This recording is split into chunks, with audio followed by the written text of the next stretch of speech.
రీసెంట్గా జరిగిన ఢిల్లీ ఎన్నికల్లో మద్యం డబ్బు విపరీతంగా పంచిపెట్టి గెలిచారని చెప్పి ఆప్ ఆరోపించింది బీజేపీ మీద. దీన్ని ఎలా చూడాలి? అంటే వాళ్ళు కూడా సాంప్రదాయ రాజకీయ పార్టీలకి మేము ఉండం, మేము మిగతా వాళ్ళు ఎలా పోరాడుతున్నారో మేము అదేవిధంగా పోరాడుతాం అనే రీతిలో సిద్ధాంతం కోసం పుట్టిన పార్టీగా చెప్పే భారతీయ జనతా పార్టీ కూడా ఎన్నికల రంగంలో అన్ని మార్గాలు అనుసరిస్తుంది. క్లియర్గా వాస్తవంగా కనిపిస్తుంది కదా. లేకపోతే పోరాటంలో వెనకబడిపోయే పరిస్థితి.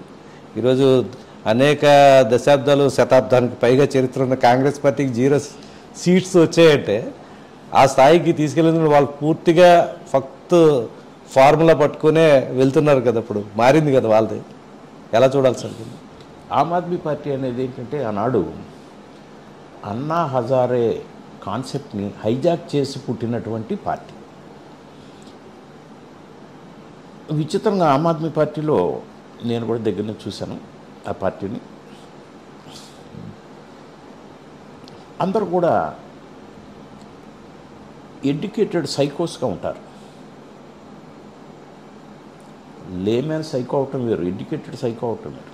వాడి ఆశలు ఊహలు అనేది ఏంటంటే ఎక్స్ట్రీమ్ లెవెల్స్లో ఉంటాయి. వాడు నా దగ్గరికి వచ్చేటటువంటి ఆ రోజుల్లో వచ్చే ఆమ్ ఆద్మీ పార్టీ చెందినటువంటి కుర్రోళ్ళు కూడా రాజమండ్రి ఎంపీ సీట్ నాకు ఇస్తున్నారన్నాయి, ఒక 3-4 లక్షల మెజారిటీతో నేను గెలవగలనని పార్టీ ఎక్స్పెక్ట్ చేస్తుంది.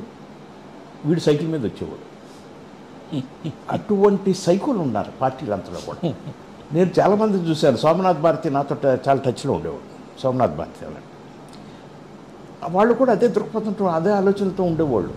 అటువంటి ఆమ్ ఆద్మీ పార్టీ అనేది కేవలం ఒకే అంశం మీద ఢిల్లీలో గెలిచింది.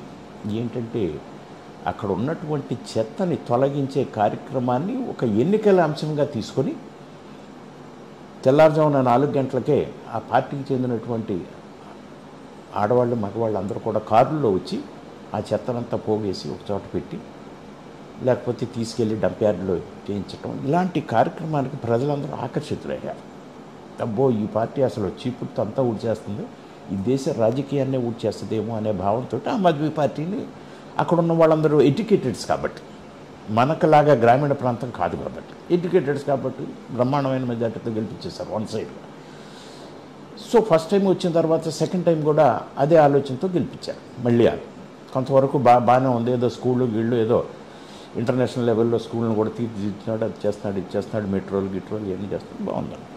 కానీ కాలక్రమేణా వాళ్ళలో కూడా ఏంటంటే ఈ పార్టీలో ఈ సైకిక్ పార్టీ అంటాం మేము, ఈ సైకిక్ పార్టీలో మామూలు సమకాలీన రాజకీయ నాయకులు కూడా వచ్చేసారు.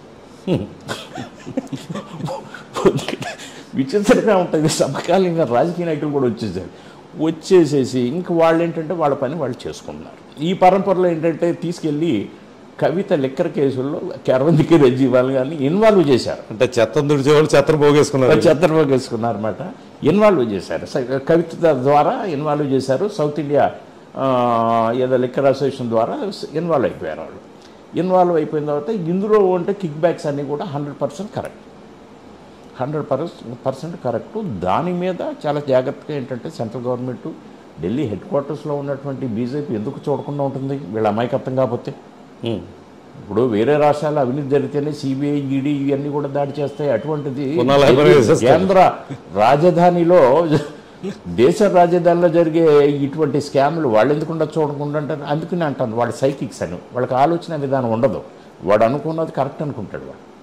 ఆ విధంగా వీళ్ళు దొరికిపోయారు. ఈ దొరికిపోయేటప్పటికి ఒక్కసారి కూడా ఈ ఎడ్యుకేటెడ్ పీపుల్ అంతా కూడా స్టన్ అయ్యారు.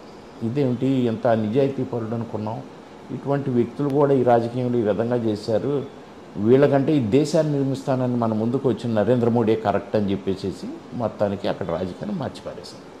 సో ఇక భవిష్యత్తులో ఆమ్ ఆద్మీ పార్టీకి అసలు చరిత్ర అనేది ఉండదు, గతించిన రాజకీయ పార్టీ అయిపోద్ది. అంటే ఆల్రెడీ 22 సీట్లు గెలిచారు, 40% పైన ఓటింగ్ 43% తెచ్చుకున్నారు. ఎలా గతిస్తుందని చెప్తారు మీరు? ఏముండదు. ఖచ్చితంగా ఆ పార్టీ కూడా మీరు చూస్తూ ఉంటారు. రాబోయే 5 సంవత్సరాలు ఆమ్ ఆద్మీ పార్టీ అనేది ఉండదు. అటు ఆమ్ ఆద్మీ పార్టీ వల్ల ఆమ్ ఆద్మీ పార్టీ విషయంలో కాంగ్రెస్ వాళ్ళ యొక్క రాజకీయ స్టెప్ని కరెక్ట్గా వేశారు అక్కడ ఢిల్లీలో. అంటే ముందు ఆ పార్టీని ఊడి చేయాలని, ముందు ఆ పార్టీని తీసేయాలి అసలు.